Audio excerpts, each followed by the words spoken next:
Well, hi, class. Welcome to our last book in the Iliad. We've come a long way, and I'm excited to finish the journey with you. And we have a rather interesting selection today that we're going to go through. We're going to set up um, probably my favorite part in the book. So we'll set that up now, and then you'll read my favorite part later on this week. Okay, let's go ahead and just jump straight in. Book 24. All right, remember right before this, you didn't read book 22 is where Hector and um, and Achilles fight. Book 23 is actually more about funeral games for Patroclus, which we actually see mirrored in the Aeneid, but we don't read that in this book. But if you want to go look, there's some interesting stuff that happens. One year I did actually make some students draw the games and what was happened. So there are some interesting things there if you want to go check it out. All right, so, and the games broke up and the people scattered to go away, each man to his fast running ship, and the rest of them took thought of their dinner and of sweet sleep and its enjoyment. So everybody, it's a good day. They had games, they had food, they feasted. It was a good day. Only Achilles wept as he remembered his beloved companion, that be Patroclus. Nor did sleep, who subdues all, come over him, but he tossed from one side to the other, in longing for Patroclus, for his manhood and his great strength, and all the actions he had seen to the end with him, and the hardships he had suffered, and the wars of men, hard crossing of the big waters. Remembering all these things, he let fall the swelling tears, lying sometimes along his side, sometimes on his back, and now again prone on his face. I was chuckling as I read that because I do that too when I can't sleep. I switch positions all night long. Then he would stand upright and pace, turning in distraction along the beach of the sea, nor did dawn rising escape him as she brightened across the sea and the beaches. So he didn't sleep all night. Eventually he has to get up and walk. Then, when he had yoked the running horses under the chariot, he would fasten Hector behind the chariot so as to drag him and draw him around 3 times. Remember, 3 times symbolizes completion in Western culture, around the tomb of Meniodas' fallen son. That'd be Patroclus, and then rest again in his shelter and throw down the dead man and leave him to lie sprawled on his face in the dust. So he treats Hector here really badly, right? If you look here, he threw down the dead man, that's Hector, and leave him to lie sprawled on his face in the dust. So he's incredibly disrespectful to Hector's body. But Apollo had pity on him, that's to Hector, though he was only a dead man, and guarded the body from all ugliness, and hid all of it under the golden aegis. So that it may not be torn when Achilles dragged it. So here I have their Achilles grieves still, me too. He drags Hector around Patroclus' tomb, but Apollo protects Hector's body. So Achilles, in his standing fury, outraged Hector. I have a question mark here. What does outraged here mean? I'm not going to tell you, but what do you think outraged the great Hector means here? Based on what he did up here, what would outraged mean? What do you guys think? The blessed gods, as they looked upon him, were filled with compassion and kept urging clear-sighted Argiphantes, that's Hermes, to steal the body. There, this was pleasing to all the others, but never to Hera, nor Poseidon, nor the girl of the gray eyes. That's obviously Athena, who kept still. Hold on, I gotta do this. Their hatred for sacred Ilion as in the beginning, right? And it tells the story here of everything that happened in the beginning. And for Priam and his people, because of the delusion, the decision, right? The delusion means Paris not being in his right mind, okay, who insulted the goddesses when they came to him in his courtyard and favored her, Aphrodite, who supplied the lust that led to disaster. He chose the most beautiful woman. But now is the 12th dawn after the death of Hector. Phoebus said, Apollo spoke out his word among the immortals. So he's going to speak now to the other gods, right? You are hard, you gods, and destructive, nor did not How now did not Hector burn thigh pieces of oxen and unblemished goats in your honor? Now you cannot bring yourselves to save him, though he's only a corpse, for his wife to look upon him, and his child and his mother, and Priam his father, and his people, who presently thereafter would burn his body in the fire and give him his rites of burial. So Apollo calls the gods hard and destructive. Destructive because they are not allowing Hector to go back, as is tradition in the culture, to be mourned by his family and given the proper burial rites, which we have discussed in class, right? That is very important that a person from this culture gets a proper burial. Know, you gods, your desire to help this cursed Achilles, within whose breast there are no feelings of justice. No, here. He's claiming that there are no feelings of justice in Achilles' heart. So what's the right thing to do here? Because what this is saying is that what Achilles is doing is unjust, right? Nor can his mind be bent, but his purposes are fierce. Like a lion who, when he has given way to his own great strength and his haughty spirit, goes among the flocks of men to devour them. Another beautiful simile here, right? But this time, the lion here that he's compared to is going to devour men. He's not human, right? Keep that in mind, that Achilles is not acting in a proper human way. So Achilles has destroyed pity. There is not in him any shame which does harm to men but profits them also. For a man must someday lose one who is even closer than his, a brother from the same womb or son. So this is more, here it's a little confusing. He's saying that if a man lost his own brother, okay, or a son, yet he weeps for him and sorrows for him, and then it is over, for the destinies put in immortal men the heart of endurance. So this is a little confusing here, but what this is saying is that if a man loses his own brother or a son, he weeps for him, but then he's done. Why? Because the destinies gave mortal men a heart of endurance. So it is normal, it is healthy for a man to move on. And I might just write that. It is healthy to move on.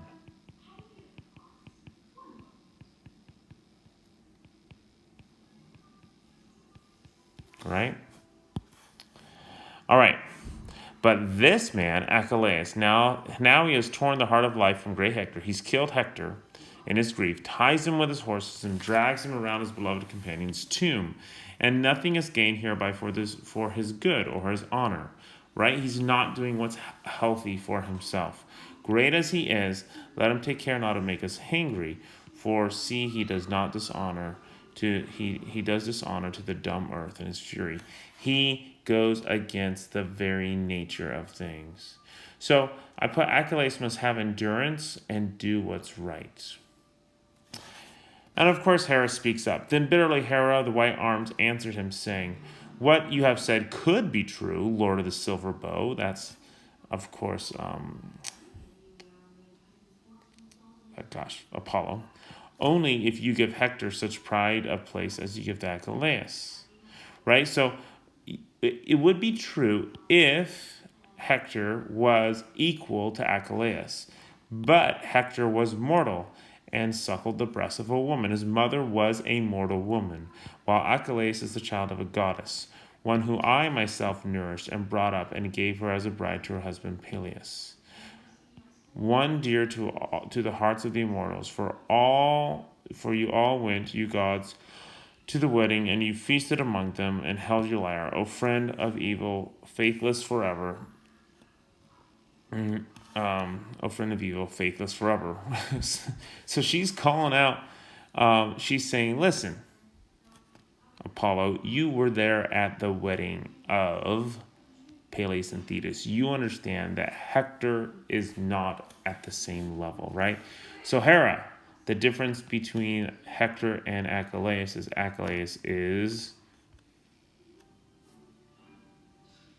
is born from a goddess, right? In turn, Zeus, who gathers clouds, spoke to them. So Zeus is going to have the final word here. He said, Hera, do not be utterly angry with the gods, for there shall not be the same pride of place given to both. So he's like, hey, listen, I understand they're not we're not going to call them equal yet. But Hector also was loved by the gods, best of all the mortals in Ilion. That's Troy. I loved him too. He never failed of gifts to my liking. Never yet has my altar gone without sacrifice, the smoke and the savor, which, since that is the portion of our honor. So Hector honored the gods. And this is important because they love him because of that, right? The stealing of him we will dismiss, for it's not possible to take both Hector's secret from Achilles, since always his mother's near night and day. So, because of Thetis, we can't steal the body from Hector, but it'd be better if one of the gods could summon Thetis here to my presence, so I can say a close word to her and see that Achilles is given gifts by Priam and gives back the body of Hector. So Zeus wants to persuade Thetis to help him get Hector home. He's going to have Thetis convince Achilles to do that. He spoke, and Aias, storm-footed, sprang away from the passage, and at a point between Samos and Imbrios of the high cliffs, plunged into the dark water, and the sea crashed, moaning about her. She plummeted to the seafloor like a lead weight, which, mounted along the horn of an ox who ranges the fields, goes downward and takes death with it to the raw, ravening fish. I put a smile. This is fun, because basically she went down like an anchor attached to her foot, right? Straight down directly to the bottom of the ocean. She found Thetis inside the hollow of her cave and gathered about her and sat the rest of the sea goddesses, and she in their midst was mourning the death of her blameless son, who soon was destined to die in Troy of the rich soil, far from the land of his fathers. So Thetis is already mourning the death of Achilles, even though he has not died yet. Iris the swift-footed came close to her and spoke to her. Rise, Thetis, Zeus, whose purposes are infinite, calls you. In turn, Thetis the goddess, the silver-footed, answered her. What does he, the great god, want with me? I feel shamefast to mingle with the immortals, and my heart is confused with sorrows. But I will go. No word shall be in vain if he says it. So she agrees to go. So she spoke, and shining among the divinity took up her black veil, and there is no darker garment. She went on her way, and in the front of her rapid wind-footed Iris guided her, and the wave of water opened about them. All right, so they're going up out of the water. Then they stepped onto dry land and swept into the sky. So water to land to sky, right? That makes sense. There they found the son of Cronos of the white brows and gathered about him. Sat all the rest of all the god blessed who live forever. She sat down beside Zeus the father, and Athena made a place for her. Hera put her hand on a beautiful goblet. I can't read that part. Hold on. Hera put into her hand a beautiful goblet and spoke to her to comfort her. So I'm assuming here spoke to her because she can see that she is sad that her son's going to die, and Thetis accepting drink from it. The father of gods and men began a discourse, a conversation among them. So this is Zeus, right? Okay. You have come to Olympus, divine Thetis, for all your sorrow, with an forgotten grief in your heart. I myself know this, but even so I tell you why I summoned you hither. For 9 days there has risen a quarrel among the immortals over the body of Hector and Achilles, the stormer city. So note here that the immortals, the gods, have been arguing what to do with the body of Hector for 9 days. Okay? Once again, how long have they been in the Battle of Troy? They've been there 9 years. 10 is the number of completion, along with 3. So 9 days makes sense, okay? Because 10 is the number of completion. That's when the thing is going to be complete. All right? It's not by mistake that number is 9. Over the body of Hector and Achilles, stormer cities. They keep urging clear-sighted Argophanes. Sorry, I didn't circle that. We know that's Hermes to steal the body. But I still put upon Achilles the honor that he has, guarding your reverence and your love for me into time forward. Okay, so Achilles has the honor he's looking for. Go then in all the speed to the encampment and give your son this message. Tell him that the gods frown upon him, that beyond all other mortals I myself am angered that in his heart's madness he holds Hector beside the cursed ships and did not give him back. Perhaps in fear of me he will give back Hector.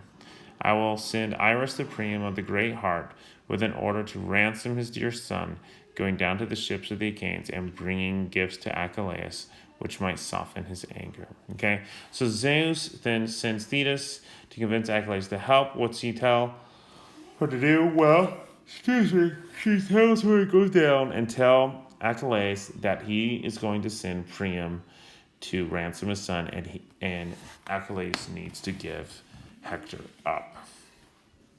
He, that would be Zeus, right, spoke, and the god of silver-footed Thetis did not disobey him, but descended in a flash of speed from the peaks of Olympus, and her made her down to the shelter of her son, and there found him in close lamentation, that's grieving and crying.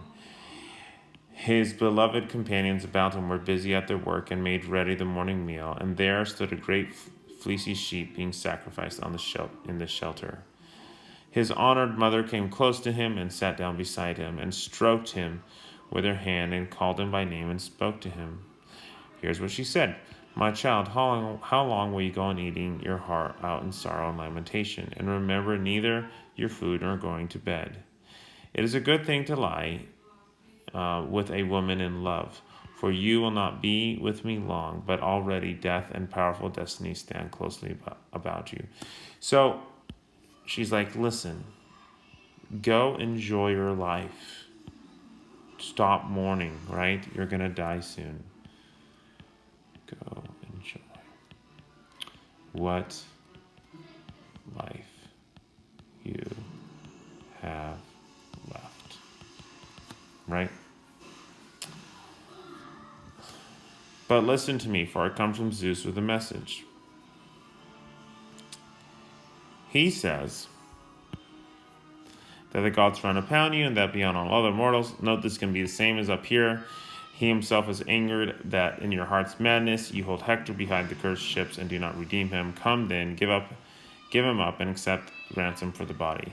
Then in turn Achilles swiftly said to her, so be it, he can bring the ransom and take off the body if the Olympian himself so urgently bids it.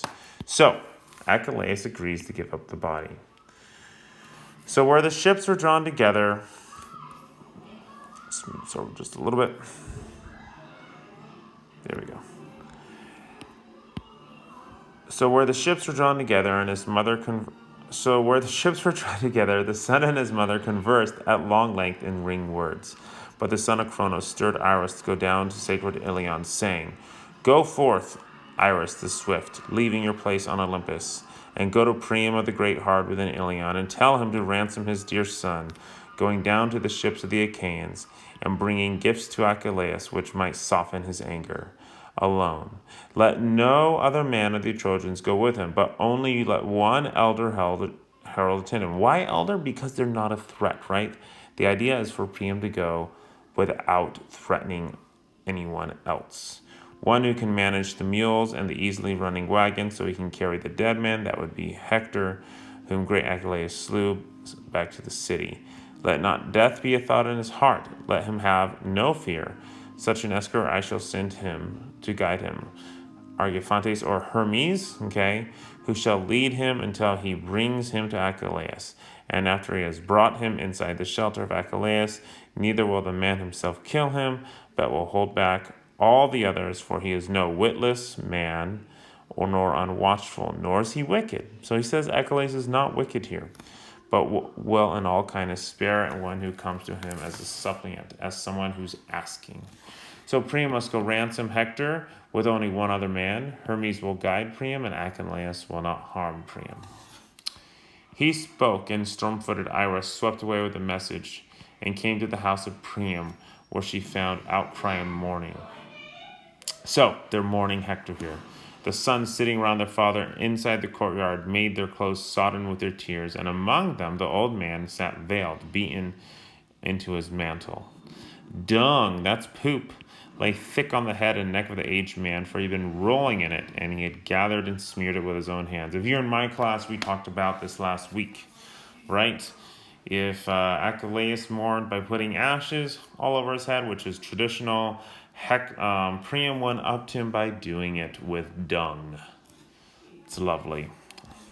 And his daughters all up and down the house and the wives of his sons were mourning as they remembered all these men in their numbers and valor who lay dead. Their lives perished at the hands of the Argives. All right? So it's not just Priam mourning Hector. Many people are mourning the men that have died in battle. The messenger of Zeus stood behind Priam and spoke to him in a small voice, and yet the shivers shook hold of his body. I always thought this was interesting. The shivers shook hold of his body. Why? Okay, because Priam is afraid, right? A god is whispering in his ear. I might be a little afraid as well. Iris says, "Take heart, Priam, son of Darnus. Do not be frightened. I come to you not eyeing you with evil intention, but with a purpose of good towards you. I am a messenger from Zeus, who far away cares for you and is pitiful. The Olympian orders you to ransom Hector the Brilliant.